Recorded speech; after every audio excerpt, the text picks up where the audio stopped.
নামাজের বাহিরে ও ভেতরে কত ফরজ আমরা এই বিষয়ে আজকে জেনে নেব ইনশাল্লাহ আজিজ। অনেকে জানি না, আজকে জেনে নেব। নামাজের বাহিরে ও ভেতরে টোটাল 13 ফরজ। নামাজের বাইরে 7 ফরজ। এই 7 ফরজ আগে জেনে নেই, তারপরে নামাজের ভেতরে 6 ফরজ বলবো।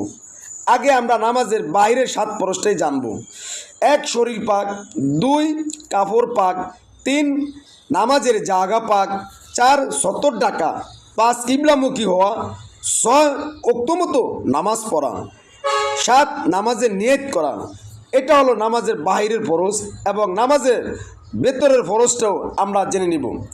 1 তাকবীরে তাহরিমা বলা, 2 দাঁড়িয়ে নামাজ পড়া, 3 কিরাত পড়া, 4 রুকু করা, 5 2 সেজদা করা, 6 শেষ বৈঠকে বসা। টোটাল এই 13 ফরজ যারা জানি না, ইনশাল্লাহ আমরা জেনে নিব।